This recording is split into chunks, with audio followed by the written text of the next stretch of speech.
When Toto Wolff called Michael Masi a lunatic, the phrase, cut through the polished corporate language Formula One, had spent 4 years rebuilding. For a man known for restraint, it was a reignition of something buried rather than forgotten.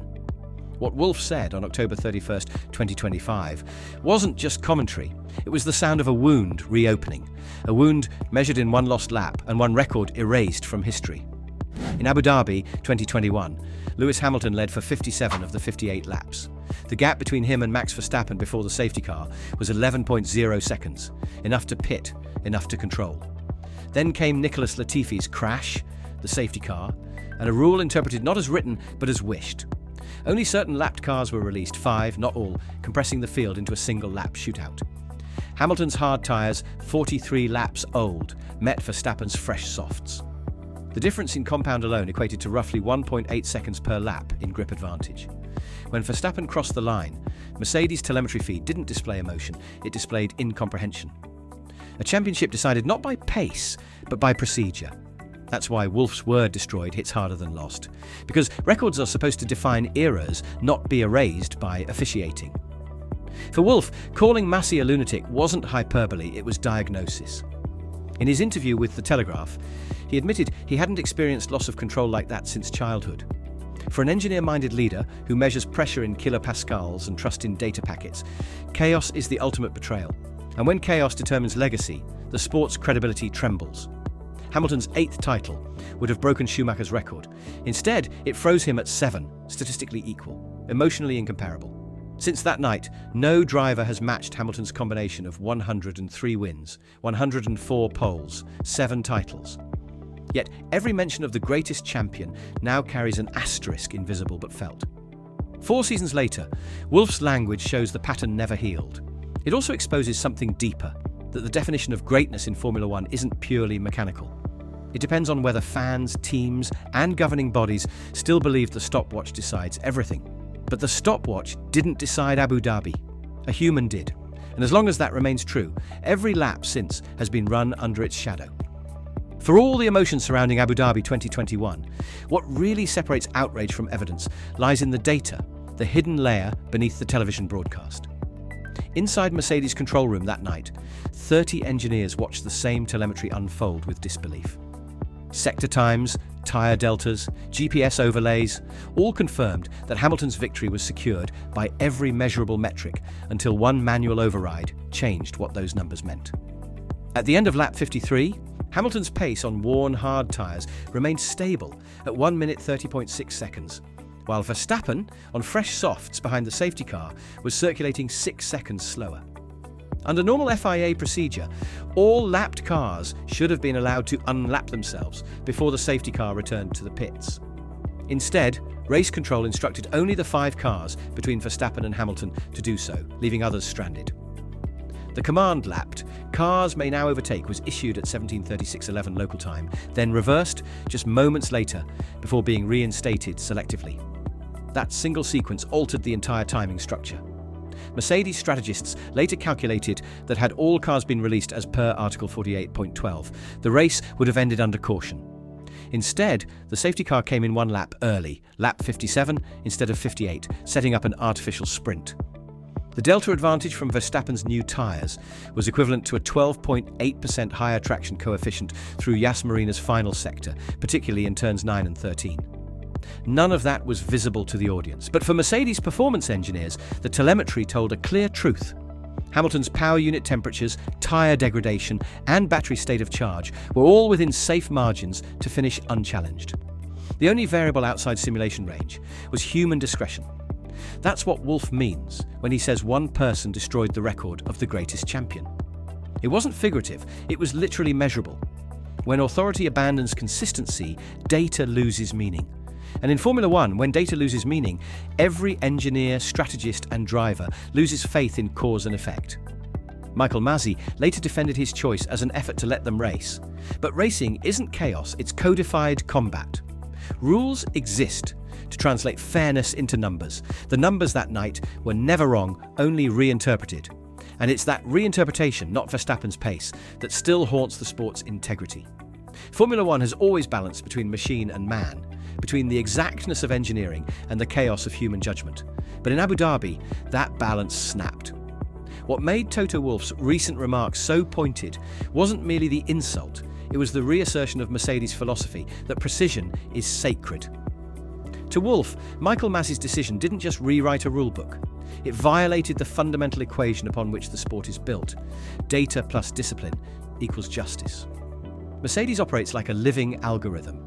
Every pit stop, every tyre offset, every strategic call is driven by simulation logic refined across thousands of test runs. They build trust through repetition. When Masi chose to let them race, he injected emotion into a process designed to exclude it. From Wolff's perspective, that wasn't passion, it was pollution. Ferrari's mistakes in strategy are often mechanical. Red Bull's aggression is calculated. But this was different. This was authority itself overriding the machine. Inside the Mercedes garage, engineers stared at their telemetry walls, not to understand what happened, but to confirm their own disbelief. According to post-race analysis, the probability of Verstappen overtaking on equal tyres was less than 5%, given Hamilton's exit speeds through the final sector that night. Yet the statistical impossibility became reality because consistency was abandoned. That moment forged two divergent ideologies inside Formula One. On one side, the technocrats, Wolff, Stella and Vowles, who view data as law. On the other, the purists, those who believe racing spirit sometimes transcends the written word.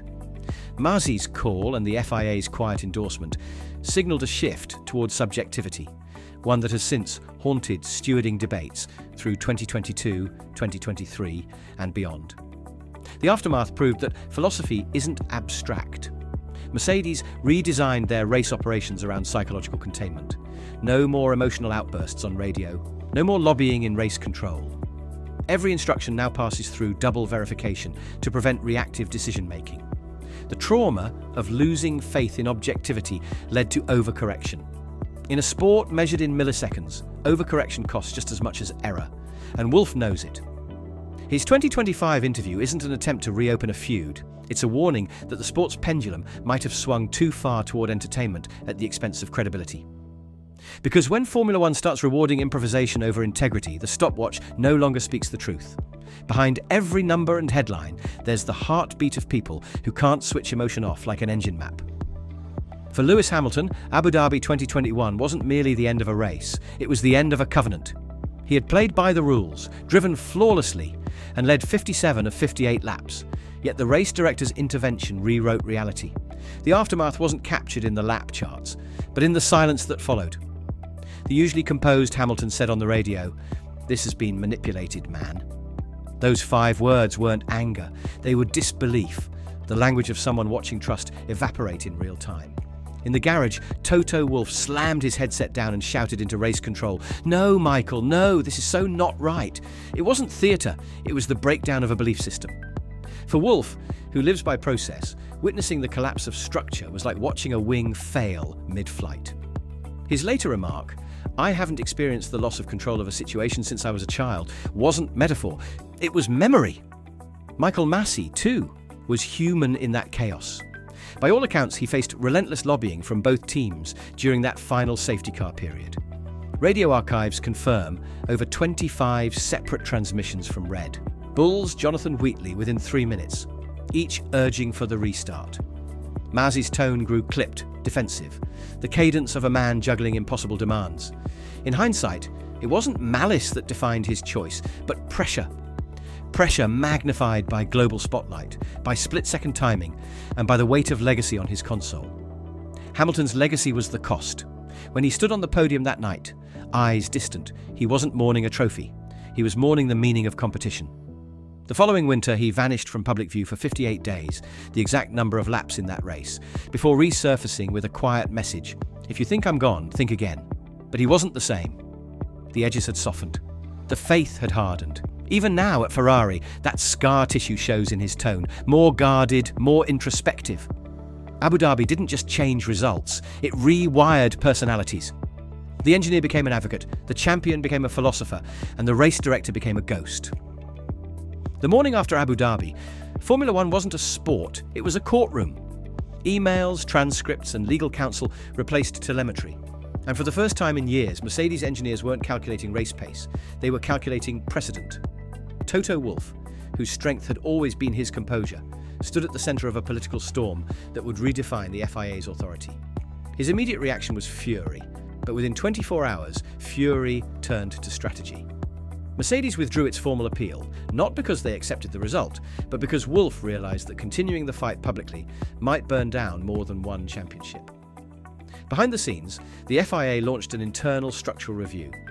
By March 2022, Michael Masi had been removed from the race director role and replaced by a dual system of alternating directors and an expanded race control support structure.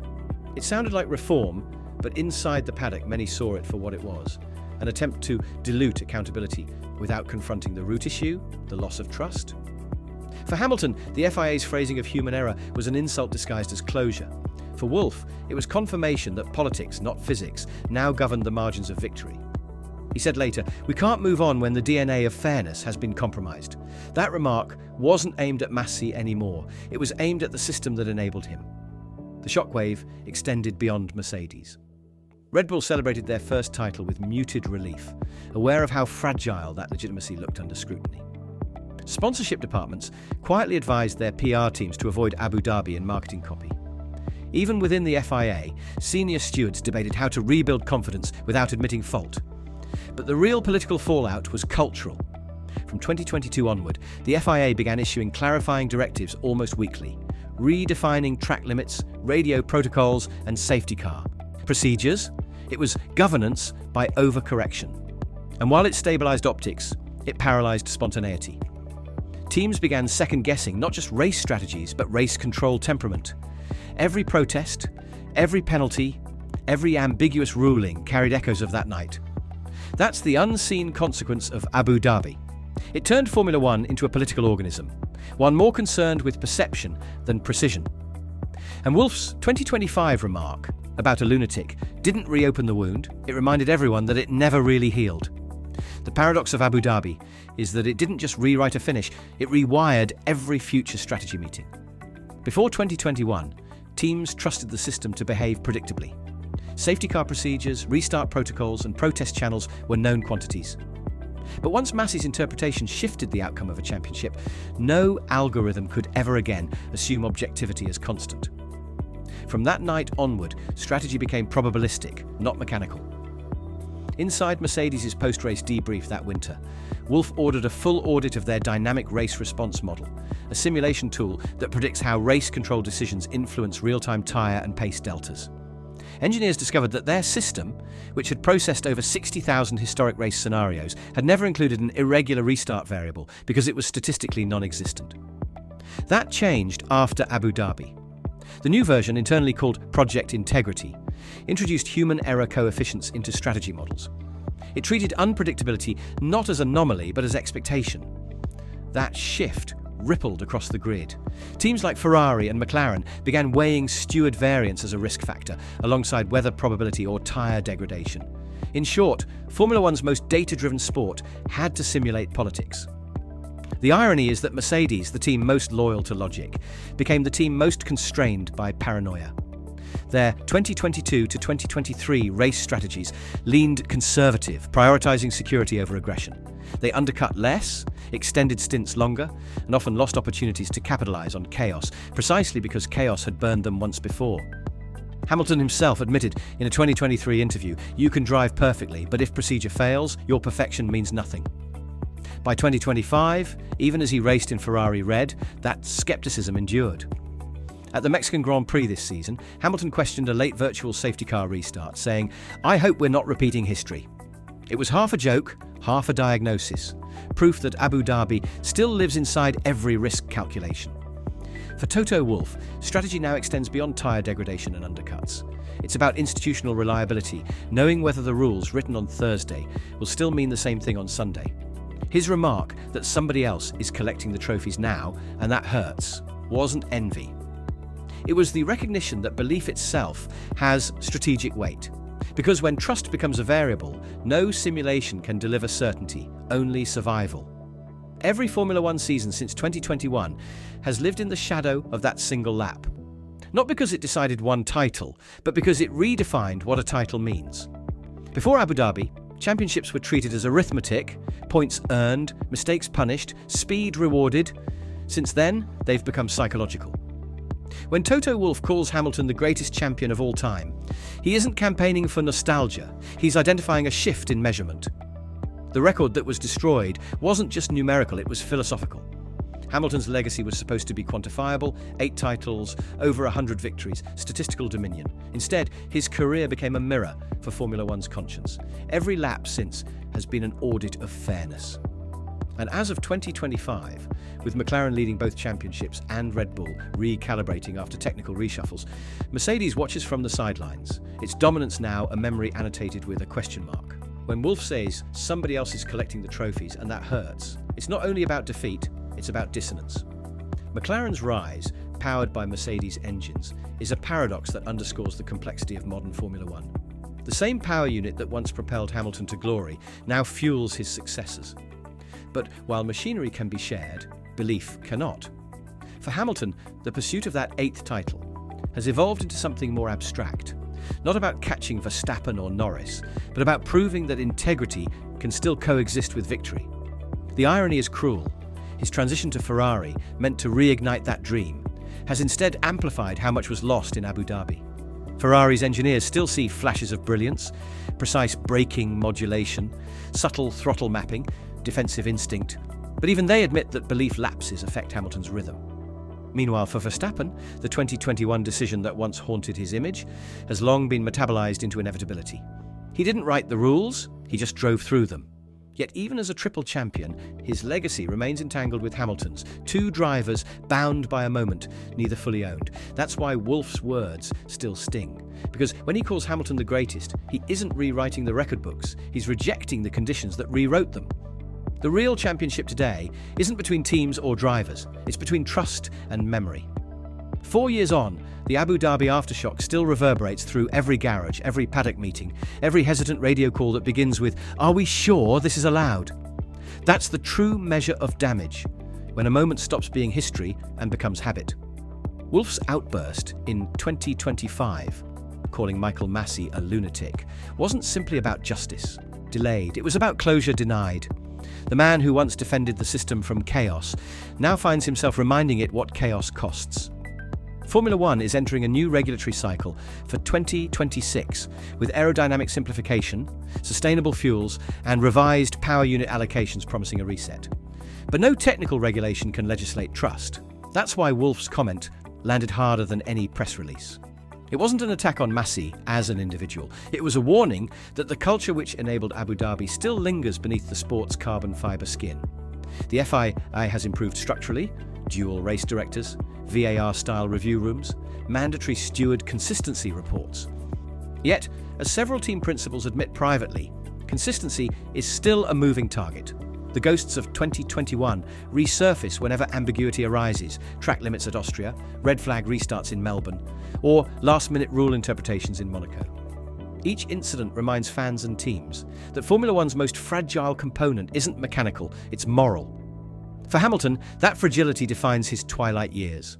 Ferrari hoped to give him redemption through machinery, but redemption, it turns out, isn't aerodynamic. His raw pace remains undeniable, still within 0.2 seconds of Leclerc over qualifying averages this season, but the hunger is philosophical now. He's racing not to win back a record, but to restore meaning to the one he lost. Wolff's choice of words, destroyed the record of the greatest champion of all time, may sound harsh, but to him, destruction wasn't just figurative, it was procedural. A system destroyed the sanctity of a number, and once a number loses sanctity, Formula One loses its compass. That's the turning point, when truth and timing stop aligning. Because in a sport obsessed with precision, the ultimate variable is still human will. And that's what Wolff is truly reminding the world, that Lewis Hamilton's greatness isn't just about the records he set, but the truth he exposed. Formula One has a way of echoing itself, not through nostalgia, but through unfinished lessons. What happened in Abu Dhabi 2021 didn't appear out of nowhere. It was the latest recurrence of a phenomenon the sport has never truly outgrown: human discretion overriding mechanical truth. From Suzuka 1989 to Montreal 2019, every generation has faced its own reckoning with fairness. Toto Wolff's recent fury simply reopened an old frequency the paddock pretends it no longer hears. In 1989, Ayrton Senna was disqualified after rejoining the track at Suzuka, accused of cutting a chicane in a clash with Alain Prost. The FIA's own president at the time, Jean-Marie Balestre, intervened directly. Prost, the Frenchman, kept his title. The paddock whispered politics, not racing. The result was a fracture in trust so deep it bled into the next decade. Sound familiar? In 2019, Sebastian Vettel lost victory in Canada after rejoining the circuit ahead of Hamilton. The steward's penalty followed the letter of the law, but ignored the spirit of racing, the mirror image of Masi's failure, one rooted in inconsistency rather than bias. Each time, Formula One promised reform. Each time, reform created new grey zones. By 2021, the tension between spectacle and procedure had reached a breaking point. Masi's choice was not an isolated act of poor judgment. It was the culmination of 40 years of conflicting incentives, the show versus the system. Hamilton, like Senna before him, became the unwitting case study in how integrity defines legacy. Both men drove beyond eras. Both found themselves betrayed not by rivals, but by regulation. Wolff's 2025 interview places Hamilton squarely in that lineage, a modern Senna moment. Except this time, the telemetry existed to prove what happened. The echo extends further. When Red Bull's Christian Horner says, "We race, not manage," he channels the same argument Balestre once used to defend discretion. Different century, same vocabulary. It's a cycle Formula One can't seem to escape, where rule books evolve faster than ethics, and memory becomes the unofficial governing body. That's why Wolff's words still reverberate, not as bitterness, but as calibration. They remind the sport that its greatest threat isn't controversy, it's amnesia. Because every time Formula One forgets its last lesson, another Abu Dhabi waits to happen. In the end, the numbers still tell one story, but the emotion tells another. On paper, Lewis Hamilton remains a 7-time world champion. His career total of 103 victories and 104 pole positions cements him among the sport's mathematical immortals. But within the data lies the fracture Toto Wolff cannot forget, a statistical ghost that no algorithm can erase. The 2021 Abu Dhabi Grand Prix didn't rewrite Hamilton's ability, it rewrote belief. That is the tragedy and the truth. Formula One is built on the assumption that fairness is measurable, that a stopwatch, not sentiment, dictates destiny. Yet the night Masi made his call, every layer of that logic collapsed. Since then, the sport has improved structurally, but not spiritually. Procedures changed, officials rotated, yet the shadow remained. Because what was lost wasn't just a title, it was equilibrium between trust and entertainment, between control and chaos. For Wolff, calling Masi a lunatic isn't vengeance, it's confession. A leader admitting that even he, with all the data and discipline in the world, couldn't contain the human volatility within Formula One's DNA. For Hamilton, the cost was legacy. The man who once symbolized precision became the symbol of a broken promise, that even perfection might not be enough. The sport will keep moving. Championships will be won, records will fall, and history will soften. But the echo remains. Because in the moment that fairness failed, Formula One discovered its own fragility. And perhaps that's the real measure of greatness, not how much you win, but how much truth your name can still command after losing.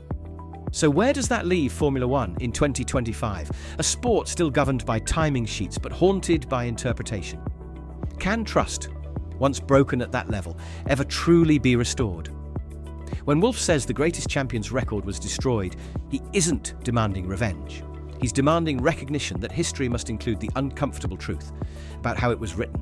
Because if the stopwatch no longer holds absolute authority, then every lap, every title and every era becomes conditional. And if Hamilton's loss was the price of exposing that condition, perhaps his greatness lies not in the trophies he didn't collect, but in the questions he forced the sport to confront.